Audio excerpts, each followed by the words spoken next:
anybody had any questions about what it's like to do comedy, if anybody wanted to ask these guys, like they literally did stand up for the first time ever, from nothing to stand up.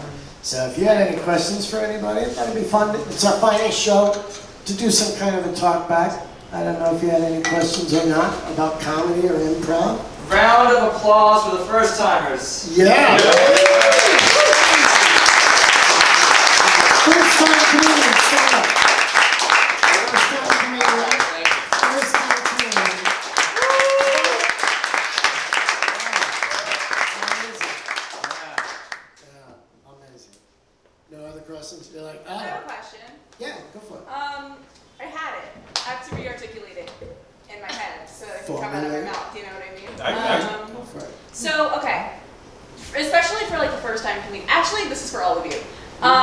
What's it like to bomb, and how do you like keep going after that? That's a good question. It's the end of life and you don't. No. It's... You want to get it? Yeah, sure. Yeah, it's tough, but... It's bad. It's really bad. I don't know. It's one of the more humbling things in the world to get up there and actually bomb on stage. And I think Timmy can attest to this. Sometimes you just have to lean into it and then hope the set gets better and hope they start responding better and start coming up with stuff to say. I don't know. What would bomb you jokes. Yeah. Yeah, the other thing you can do is you can have jokes that are ready in case you're bombing. Like, if I know that there's just no laughter, I'll start doing something like, you know that joke needs? Punchline. Yeah. Right. You know, it's the difference between my funeral, or between a funeral and my jokes, less laughter. So you can sometimes get people back that way, right? Like you have these jokes that you've written ahead of time. Yeah. Same thing with hecklers, right? You know someone will be there on a date, you know someone will have a hat. You'll just have these pre-cued things ready to go. And really bombing, it hurts, right? But it's kind of like, you know, when you're asking someone out on a date, you're nervous, and they say no. Do you never do it again? Right. Oh, they said no, that's the end of life. Right? Yeah. Well, I recommend you continue. Push through the pain. You want to add, sir? On bombing? Yeah. I mean, guys, the real beauty of bombing, as you witnessed tonight, no, I'm kidding. But the real beauty of bombing is that it's one of those existential experiences that makes you go, oh my God, where did I fuck up? And so it forces you to have to really look at what you've done. And it's one, like everybody's, if you want to be a performer especially, it's one of the experiences that you have to have. Yeah. Because it makes you start to go, okay, where did I get it wrong? And what can I start to do to start getting it right? Yeah. And that's the beginning of the entire process. So bombing is essential. Yeah. Yeah. Yes. I think Angel had a question. Oh, yes. Yeah, I had a question. Yeah, go for it. Did any of you have like any experience like with public speaking? Was this your first time like coming up and talking in front of like a bunch of people? Who wants it? You shy candidates over here want to. Yeah, sure. So I guess, I mean, from my story, I'm a SAG actor.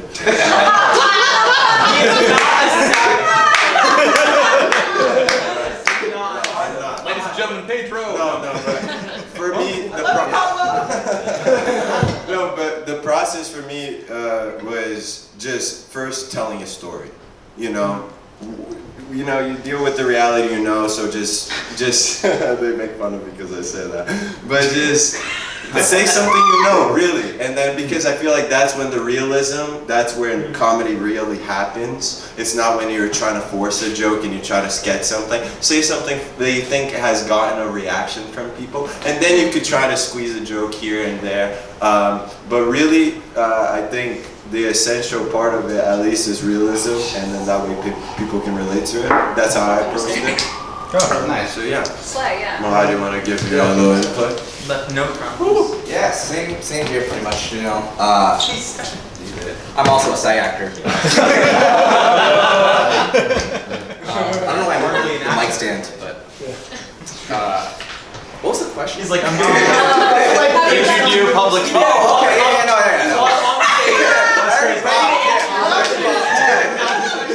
It looks like an elephant. It's up in the face. I'm not gonna lie, it was like really scary where I was debating for a long time to actually do this or not. Because I was like, you know, it's very scary to just never do stand up before and just come up and be like, hey man, I'm funny. People should come gather and listen to me here speak. So it is very scary because again, there's like a very supportive group here too. You know, like Timmy, Will, Jake, they've been doing this thing for a while. So luckily they really helped us out through a lot. They taught us the basics basically. I went to my first open mic. Yeah, And he killed it. And he actually did. Yeah, open mics are pretty cool. I was really scared for it honestly, but it's really chill. Where was it? A quick comic plug. The comic strip, come pull up to the comic strip. Ow! Ow! I've never been there before, so honestly. Yeah, that's my time. Yeah, that was another step. That was another step going to, after they were doing it here in a low environment, to go to a comedy club in front of other comics, and they did great. Jake was so great. Yeah. I just wanted to know, for all three of you guys, do you guys have any inspirations? Like anybody you like look up to? If you can like, name like at least one person that you really like. When you go to like write jokes or craft, like people that you look after. Definitely Timmy. Answer Guys like Mitch Hedberg, guys like Ronnie Dangerfield, guys like, he's the best. Luke Modez is probably one of the funniest working comics right now, I would say. And Benny Feldman's like really good. Yeah. My dad. Such a unique, creative answer. No, but I think it's just because I think he's the funniest person I've met, and so I just like to forcefully say things he has said in the past with no context and just put it somewhere, and it has made people laugh before. So I was like, okay, cool. How would my dad approach this story and tell it? That's tight. So yeah. That's cool. Yeah, I guess I just been watching stand-up like all my life, so I think it's just like, I really like, okay, it's weird because the brown guys, the brown comedians, you know, it's inspirational to see that we actually made it, you know, so like I like Osama Minaj and stuff like that, you know. Aziz. Yeah, Aziz, you know, Aziz cool, he's kind of annoying, but stuff like that, yeah. Who else? Very cool. Take it. Timmy, say My inspiration is also myself in 10 years.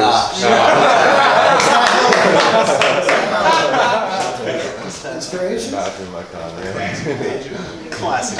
My big guys are just because I grew up on them was Robin Williams and George Carlin, just because Carlin especially can sum up really complex topics in like 2 sentences, and that I really feel is sort of like the essence of good comedy. You know what I mean? Like really just boom, hit it. Yeah. Timmy did. Yeah, and there's comedians that do all kinds of styles. So really, like Pedro was saying, just telling a story. Like we're always kind of funny. That's how we all get through. Like so, you find yourself telling a story that's funny, and look for a comedian who's got your kind of cadence or style or something, and then look at all kinds of comics. Like just keep watching. I think we all did that, right? We kept watching stand-up comedians, like as instead of something else, all we're watching stand-up during this little project. So I can't see the back, but I don't know if there's a question. Yes. Do I have a question for Mini.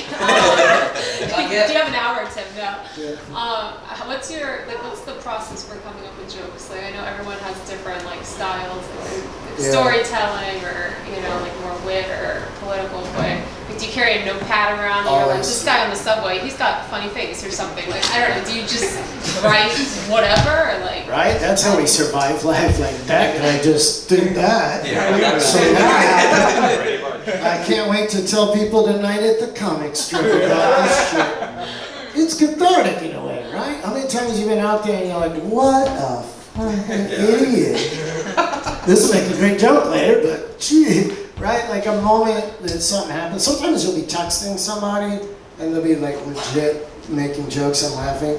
I think, right, just doing comedy, the only thing you're doing different than anybody else is you're keeping track of it now. You're journaling it. You're going, okay, now I have this joke. It's not always when you first tell it, because retelling a joke's a little weird, because the joke's about the moment. Comedy's about the moment. Like, people will say sometimes during stand-up, like, do a joke, but it's not the same thing as talking in front of a crowd, right?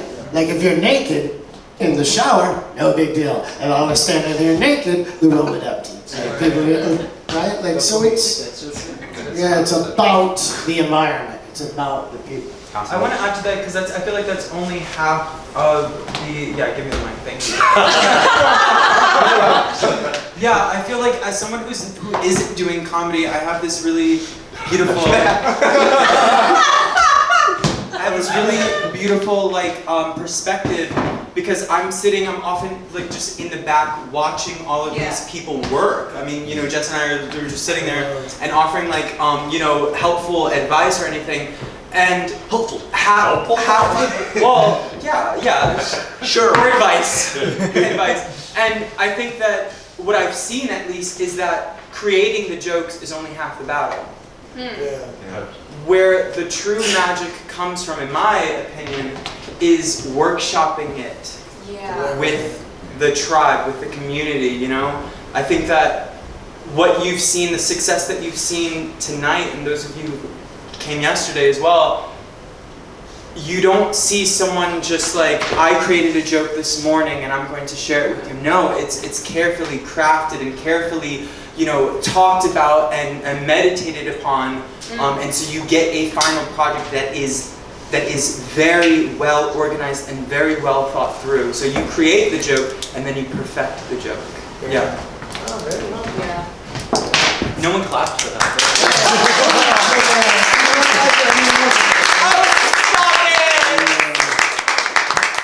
It's a bit like poetry or lyric. Right. In a sense. So, but to hop in topics, how was it for you to decide to actually talk about something so personal and to go into and decide to make this about your personal journey as opposed to just being right? It would have been easier to just do it'd be easier just to stand up here and tell ha ha ha. Okay, see you later. As I've been doing comedy and there's a certain, I like storytelling too. I don't just, there's something about a true story. I always think comedians pursue truth against all odds. Like, the truth. There's a saying, truth in comedy. And if you listen to somebody, sometimes I'll be on stage, I'll be telling a joke, you'll hear someone laugh. You know what the first thing is that they say to the person next to them? That's so true. Yeah. And there's a moment that they've connected because it's the truth. Yeah. So there's other ways to connect to a story, and I think it takes some bravery. I didn't always want to do that. Yes. Yeah, I had to be coached to bring the heart into it a little, but also I guess I wanted to be that cathartic film and putting it out there, and to hopefully inspire people because I'm no prize and I survive things, so you can do it. I promise you. Woo!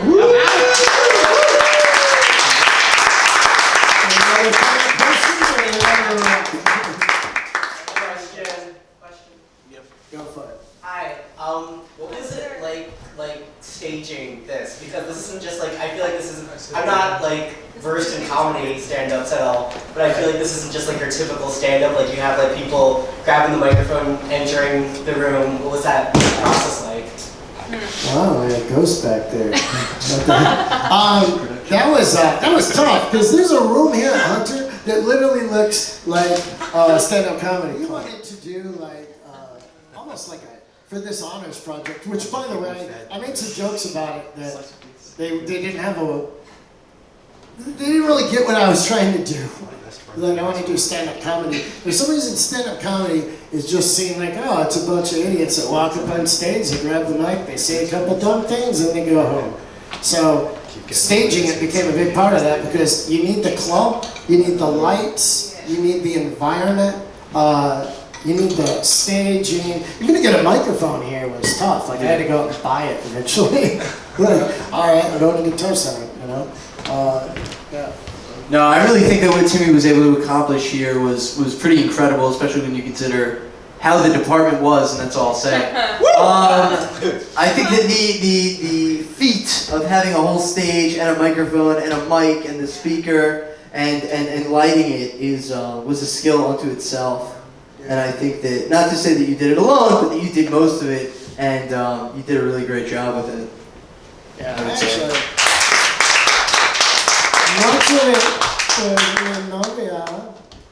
I had a little help from someone who told me it should be elegant. It should be un poco más elegante. I'm like, okay, all right. And she was right. She was definitely right. To make it elegant kind of gave it that something that, we were talking about this earlier. Yeah, it's gotta be like, you know. The mistakes seem like they were planned. Right. Like if we just had it look like a dump and there were mistakes, people would be like, okay, this is actually a dumpster fire. We thought it was just a title.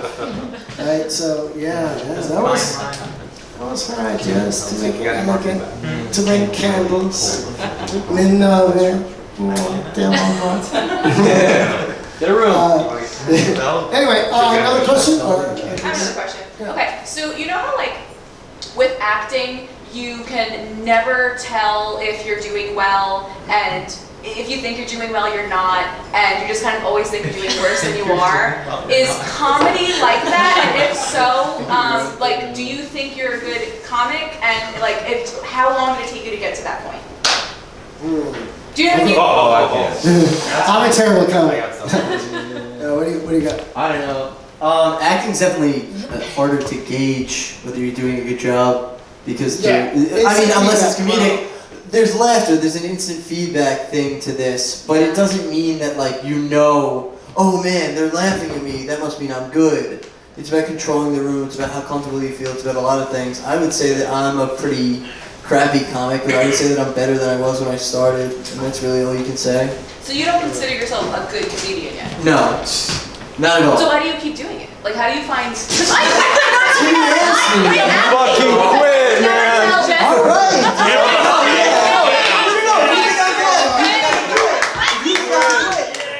Let me get to my thing. So I quit acting because I could never tell, like, if I was doing well, and I didn't like it enough to keep going. You are a good comedian, right? But like, No. a lot of good actors don't actually know if they're good. So my question is like, what makes someone keep going if they can't actually tell? I'll answer That's this. that's a Actors are very you have to keep your emotions in a place where they're easily accessible to you. And stand-up comedy, it's basically the same, but it's more self-deprecating. So you have to be ready constantly for people to be like, you are not good, we're not laughing at this. You know what I mean? You have to constantly be stamped down, and you have to keep going back. And a lot of people quit, and you know what I mean? But some of us are still at it. We're still at it. It's true. It's true. I've only been But in answer to your question, I mean, is it like acting in the sense that you don't know if you're doing well or not? Abso-fucking-lutely. And the most common experience that most people have is they'll do one stand-up set, have an amazing first set, and then feel like they are terrible and mediocre for the next 5 years. And so what brings people back is the crack-like high of being on stage. Don't do drugs.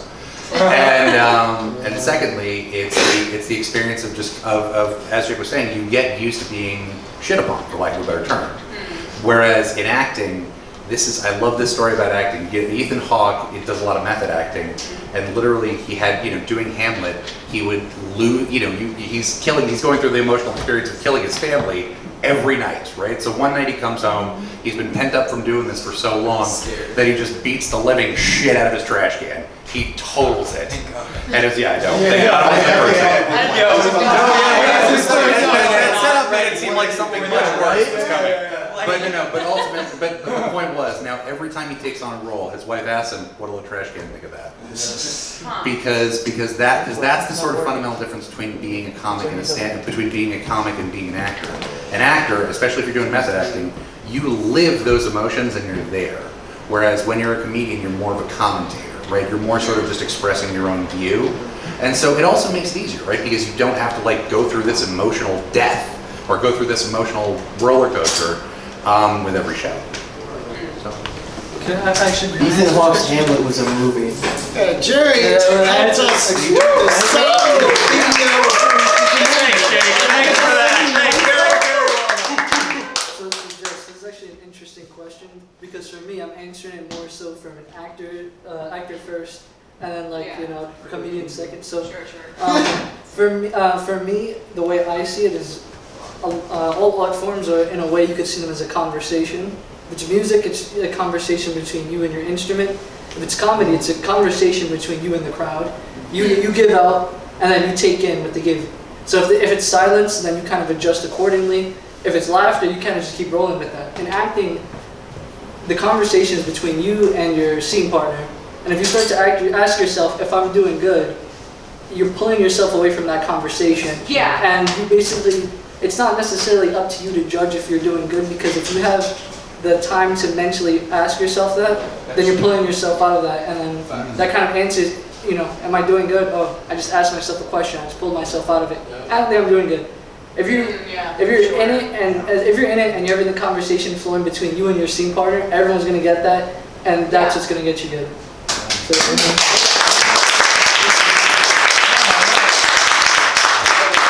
I have these guys, Jack Jewel on lighting, and Jerry who did the video.